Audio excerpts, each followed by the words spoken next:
అయ్యా ఏం పేరు నీ పేరు? నా పేరు వజ్జిగి రంజయ్య ఎరుకల, నల్లగొండ జిల్లా అధ్యక్షుని, రాష్ట్ర ఉపాధ్యక్షుని. ఈ రోజు ఈ ప్రోగ్రామ్ ఎస్సీ ఎస్టీ బీసీలు పిలుపు మేరకు మా మిత్రుడు మరి అల్లయ్య గారు పిలుపు మేరకు మేము నల్గొండ జిల్లా నుంచి వచ్చినాం. ఈ రోజు మేము ఎన్నో సంవత్సరాల నుంచి ఇక్కడ ఎన్నో పార్టీలు, ఎన్నో కుల సంఘాలు ఏ ఇందిరా పార్క్ కాడ ధర్నాలు చేసిన చరిత్ర మాకు కూడా ఉంది. 82 నుంచి పనిచేస్తున్న కన్విస్టులు చేసిన తర్వాత బిఎంపీలు చేస్తున్న ప్రస్తుతానికి ఇప్పుడు జేఎస్లు కూడా మేము పనిచేయడానికి సిద్ధంగా ఉన్నాం. కానీ ఈ రోజు ఇన్నాళ్లకు 78 సంవత్సరాలకు స్వాతంత్రం వచ్చి 78 సంవత్సరాలకు స్వాతంత్రం వచ్చిన నా కళ్ళతోని ఈ వయసులో ఇవాళ తురుమూర్తులు ముగ్గురు తేలిండ్రు అని నాకు గుర్తుకొచ్చింది. అదే తిమ్మర్తులు ఎవరు? ఈశ్వరయ్య గారు, చిరంజీవులు గారు, విశారాధన గారు.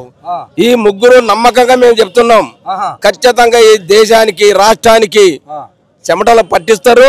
ఖచ్చితంగా బీసీ రాజ్యం ఖచ్చితంగా వస్తుంది, బహుజన రాజ్యం వస్తుంది. వాళ్ళు కంకణ కట్టుకున్నారు. ఎందుకంటే మాటలు ఎన్నో చెప్తారు, ఆచరణలో పెట్టారు. కొంతమంది మాటలు చెప్పేటోళ్ళు మేము నమ్మలే. మాటలు చెప్పి మూటలు కట్టి మోసుకుపోయారు, మోసాలు చేసారు, తెలంగాణ అన్నారు, సాయుధ పోరాలు చేసారు, అన్ని చేసారు. కానీ నిజమైన ఉద్యమం రాలే మా కళ్ళతోని. ఇప్పుడు ఈ వయసులో మేము కళ్ళతో చూస్తున్నాం. సరైన ఉద్యమం వచ్చింది కాబట్టి ఇక నుంచి రేపటి నుంచే స్టార్ట్ అవుతుంది. ఖచ్చితంగా స్టార్ట్ అవుతుంది. ఈ వయసులో నేను ఎక్కడైనా పాదయాత్రనా వాళ్ళ పిలుపుల మేరకు నేను పనిచేస్తా. ఎందుకంటే నా కళ్ళారదో ఈ కసి, ఈ దొరలు, ఈ దోపిడి వ్యవస్థ, నేను కూడా పల్లెటూరు నంబర్ తిరిగి దొరల పెత్తాలను చూసి పటేళ్లు రాసుకునే చరిత్ర మాకుంది.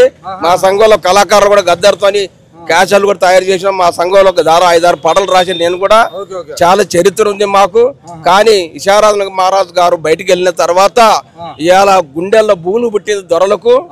ఆ దొరలకు బూగులు పుట్టితే మా ఏకలమైన బాలంతో గుండెలకు వేస్తాం. మేము అంతే గుండెలకు వేస్తాం, పడగొడతాం, ఓటు బ్యాంకుతో పడగొడతాం. జై మూల్యవాసి ఏకలవ్య. చూశారు కదయ్యా.